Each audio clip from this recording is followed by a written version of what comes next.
Remember all that buzz about generative AI a few months ago? It felt like every day someone was saying it would change the world overnight.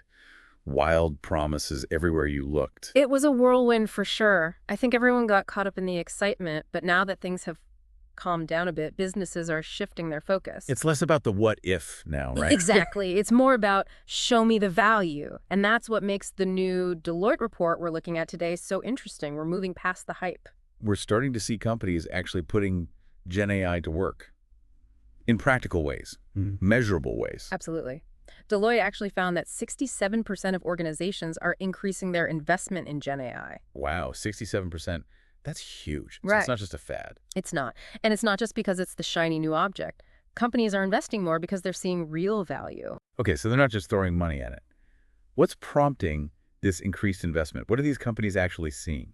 Well, many companies thought Gen AI was all about efficiency. Right, cutting costs, doing things faster. Exactly. And it can definitely help with that.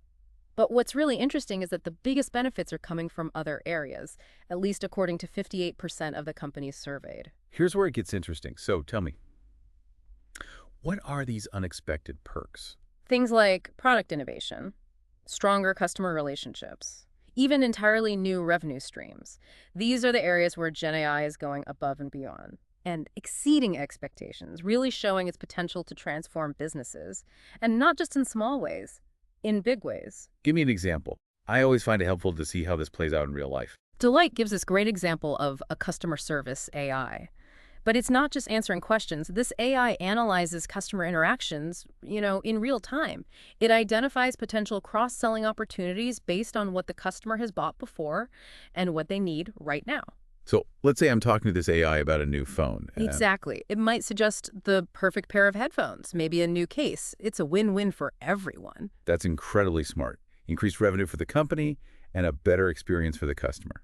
So if some companies are seeing these amazing results, why isn't everyone on board? Why isn't everyone experiencing massive success with Gen AI? That's the million-dollar question. Deloitte points to one major factor that's influencing Gen AI's success, and it's all about data. Or a lack of it. Well, more specifically, a lack of robust data management practices. You see, these Gen AI models, they're incredibly data hungry. Data. It's always the data, isn't it? It really is. Yeah. They need massive amounts of high-quality data to learn effectively and to produce valuable outputs. And Deloitte found that 75% of companies have actually had to improve their data management significantly just to keep up. So it's not enough to simply have data. You need to have the right data. Yeah. And you need to manage it in a way that makes sense. Exactly. And get this, 55% of organizations have avoided certain Gen AI use cases altogether. Wow. Really? Yeah, and you want to know why? Data concerns. They're worried about using sensitive data, customer privacy, data security in general. It's a minefield. So data management is a roadblock, but it also sounds like a massive opportunity for companies that can figure it out. It's the foundation.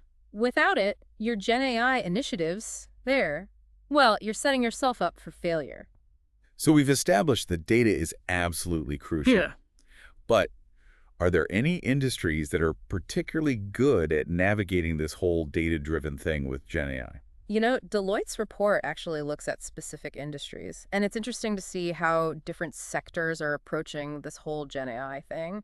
The tech sector tends to rate themselves highly, which isn't surprising, I guess. They're pretty familiar with the technology, Yeah. right? Being at the forefront of all of this. Exactly. But what's really interesting is how different sectors define value when it comes to Gen AI, like financial services. They're laser focused on ROI. A higher percentage of them are already tracking returns on their Gen AI investments compared to other industries. Makes sense. It's all about the bottom line, even in this new frontier of AI. Absolutely. But even within finance, you see differences. Large banks are using Gen AI for fraud detection and risk management, that sort of thing. Whereas smaller fintech companies are more interested in personalizing customer experiences. It just goes to show, even within one industry, the applications and the value can be totally different. It's about finding the right tool for the right job, even in the same sector. So what about industries outside of finance? What are they doing with Gen AI? Well, healthcare is a great example. Incredibly sensitive data, strict regulations. Linkio and all that. Exactly. So data privacy and security are a really big deal for them. The report actually found that 51% of healthcare organizations are concerned that data is holding them back when it comes to Gen AI. So they're being a bit more cautious, which is understandable. Right. And then you have sectors like manufacturing. They're using GenAI to optimize their supply chains and to completely change how they produce things. It's less about chatbots for them and more about intelligent automation in their factories. So lots of different applications, tailored to specific needs. But it seems like data is a common thread here, regardless of the industry. Couldn't have said it better myself. Deloitte really emphasizes this point. Effective data management isn't just a bonus. It's essential for success with GenAI. They actually say it could be the single biggest factor determining whether a company's GenAI efforts succeed or fail. It's like building a house. Oh. You can't have a house without a solid foundation. Sure. And that's what data is for GenAI. It's the foundation. But what does the future hold for GenAI? I mean, we're talking about what's happening now, but where's this all going? Well, no one knows for sure, but Deloitte does make some predictions. Based on what's happening now and what's emerging, they see a shift happening. From using GenAI mostly for efficiency to using it to change entire business models. So less about doing the same things faster, more about doing completely new things. Exactly.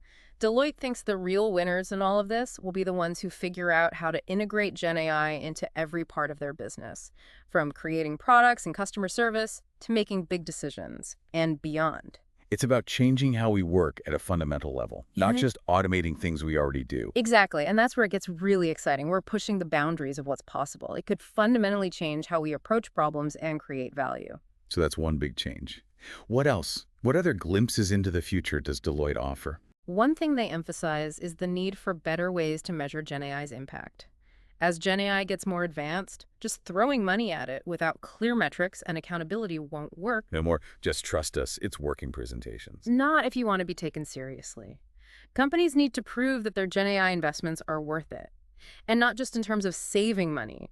We need to see those harder to measure benefits like more innovation and happier customers. More transparency, Yeah. more accountability. Exactly. And finally, Deloitte predicts that governance, risk management, and compliance are going to become even more critical as GenAI becomes more powerful and more common. More power, more responsibility, right. But according to the report, this is where a lot of companies are struggling. They want to jump in with GenAI, but they might not be ready for the risks. It's a valid concern. And it's not just about checking boxes for the regulators. It's about building trust with customers, employees, even society as a whole. If people don't trust GenAI, they won't accept it.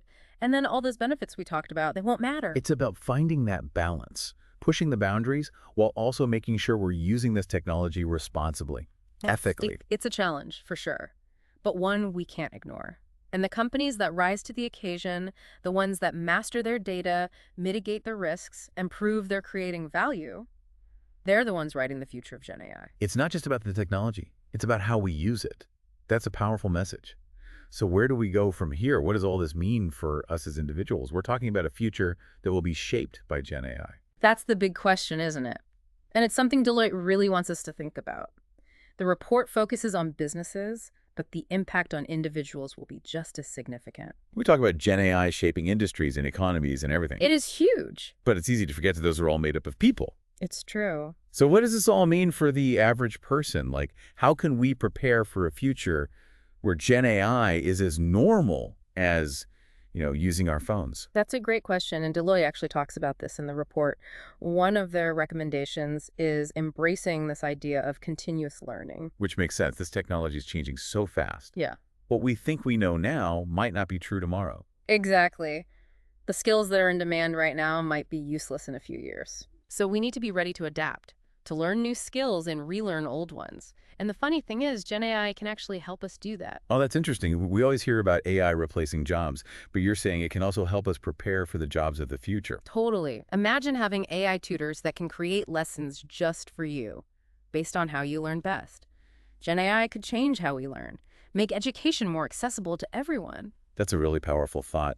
What else can we do to, thrive in this world that's becoming more and more about AI? One skill that's going to be even more important is critical thinking. We have to be able to look at information and figure out if it's true, especially because GenAI can make fake things look very real.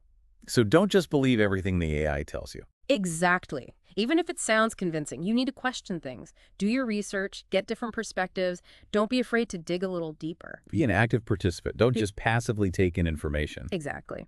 And there's one more thing. AI is really good at doing things automatically, processing information, that kind of thing. But there are some things that humans are just better at. Like what? What are those uniquely human traits that AI can't replicate?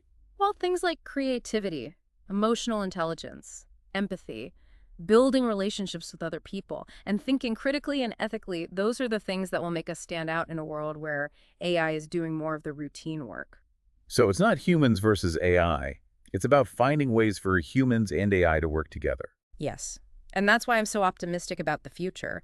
If we embrace this idea of continuous learning, get better at critical thinking, and focus on those human skills we talked about, we can not only survive in a Gen AI-driven world, but actually thrive in it. This has been a fascinating deep dive. We went beyond the hype and really explored the potential of Gen AI and the challenges, of course, Mm. both for businesses and individuals. It's been great unpacking all of this with you. Gen AI is constantly changing, and this Deloitte report gives us a really good foundation for navigating this new world.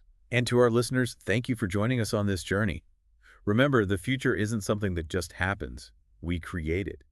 Until next time, keep asking questions, keep learning, and keep diving deep.